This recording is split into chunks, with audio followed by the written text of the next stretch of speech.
President Trump is going to walk in this room at any moment. He has just pulled up at Mar-a-Lago. He is going to spend the third hour of this program with us as we sit, Buck. Interestingly enough, this is the 7-year anniversary of the day that Hillary Clinton called Donald Trump to concede that she had lost the 2016 election. A great moment for Trump, a great moment for America. You were in New York City at that time. New York City didn't love it as much as I did, but as Hillary had a collection of glass ceiling celebratory balloon releases that never actually were released that night.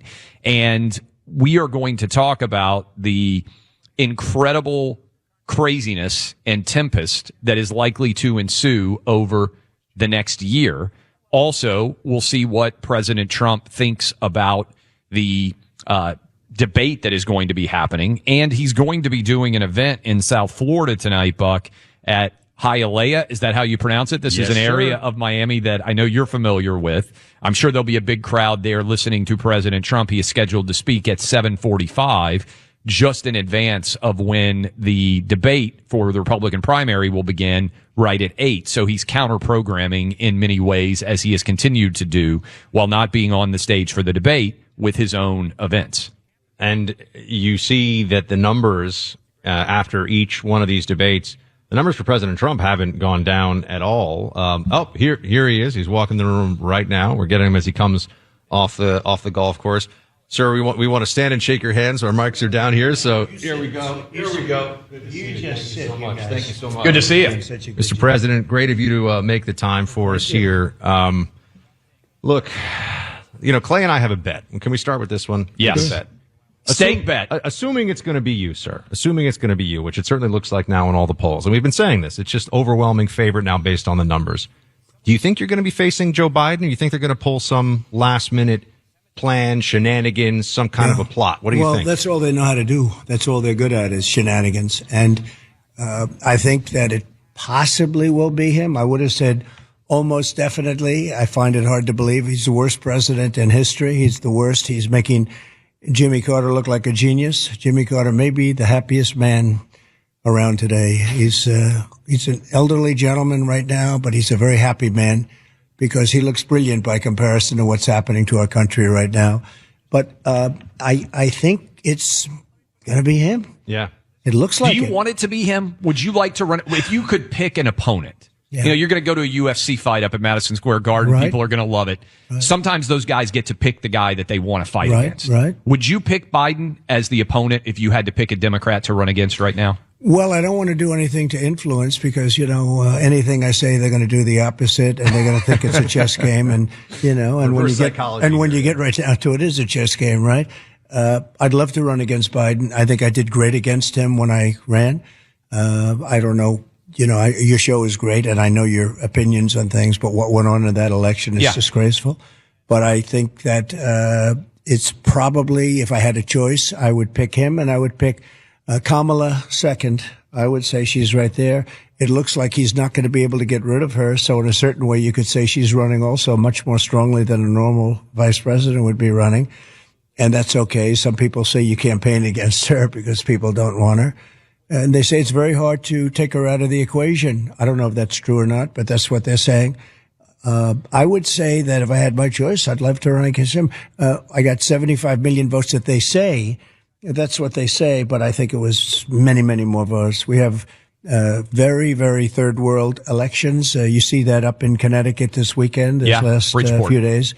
And it happened again last night. They found a lot of improprieties to use a nice word. We get a lot of calls, emails from people voted for you, and one of their anxieties is, well, why is it going to be different this time? Is the Trump team on it? Have they done the things necessary to ensure things the next time around? What do you say to them? So the two biggest questions I get is, how do you take it?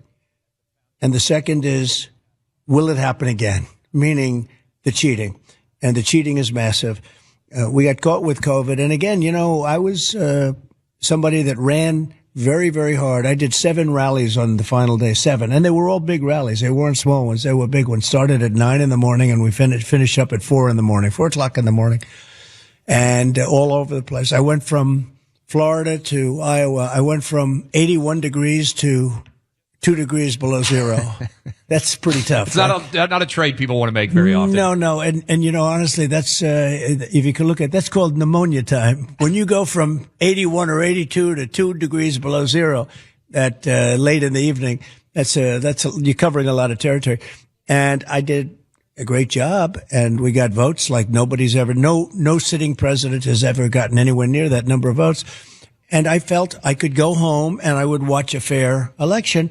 And I went home and it looked really good. And then around 10 o'clock in the evening, all of a sudden I started finding lots of ballots and things started changing. And then at 3:02, in the morning, things happened that were really, really bad. So, you know, we did great against him. And, I believe we won by a tremendous amount. And we have proof of it, and we're releasing the proof, and you'll see the proof. It'll come up a lot over the next period of a few months.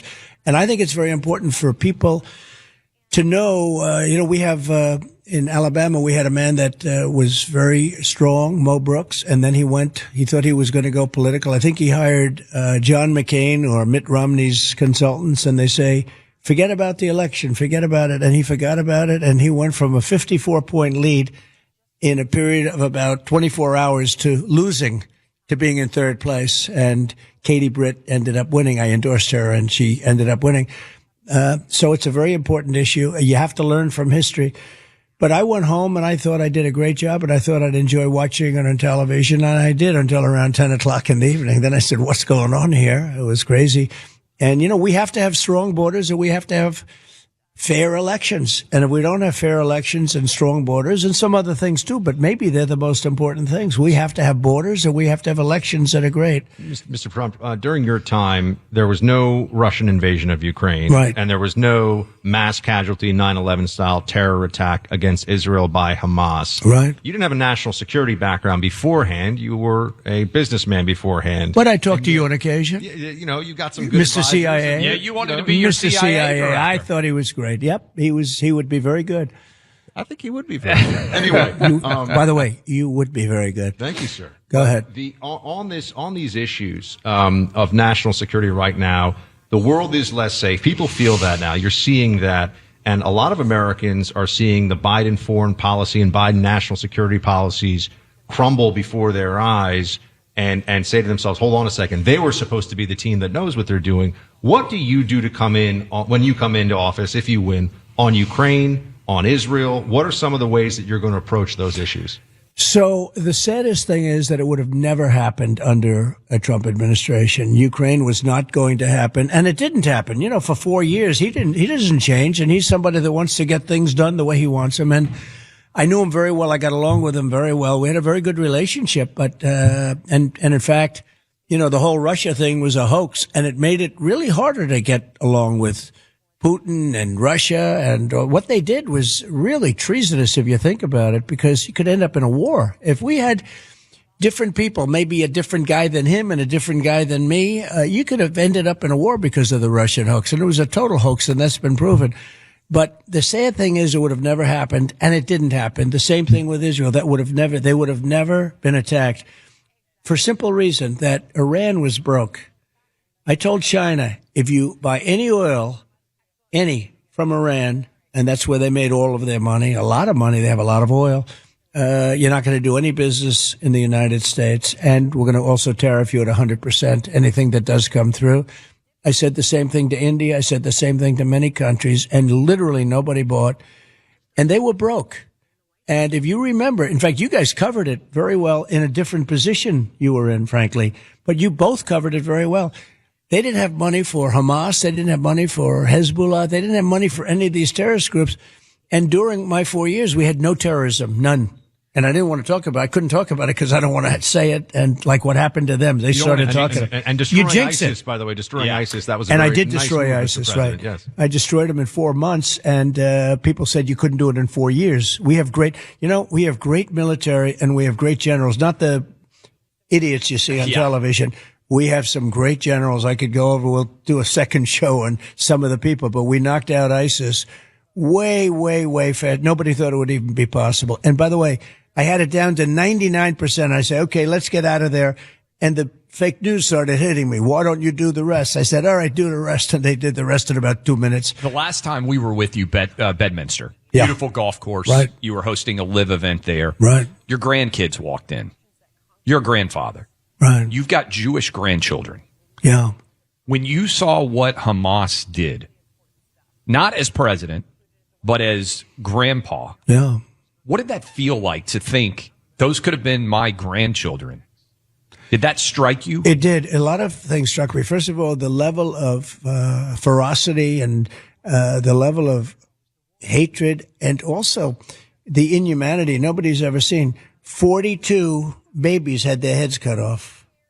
It's not even reported, really, because I think it's so gross and so horrible that people maybe correctly don't want to report it, but maybe it's a better thing that they do, because I look at what's going on now, and it seems like that's one part of the equation that nobody's talking about anymore. They're not talking about when... Can you believe the Democrats are trying to defend some of them, Hamas? They're trying to, not only some of them, a lot of them. And Biden now is trying to be neutral. Yeah. Biden the Democrats have an anti-Semitism problem, don't they, in the party? There's a real anti-Semitism in the Democrat Party. I think they have a lot of problems. It's, Israel was the strongest, let's call it a lobby, the strongest lobby that you had in the country 15 years ago. Today, it's almost like if you defend Israel, you're going to have some problems. When I watch AOC +3, yeah, or when I watch this Tlaib get up and just absolutely what she said, if I would have said that, I said peacefully and patriotically, right? Look at me. Look at the things I said, how nice they were, how good, go home. Our police and law enforcement, they love you. They cherish you. The things I said, if I would have said what they said, nobody can believe what she's been saying. Now, see, she got censured, but not such a big deal. What she said, if that were coming out of my mouth, I would have been excoriated, or a Republican generally. Me more so than most. We're here with President Trump in Mar-a-Lago. We're going to come back in a moment here and talk to him about the border, about the economy, about the legal issues right now, and obviously the debate tonight, if he has any thoughts on that one. We'll get into that in just a second.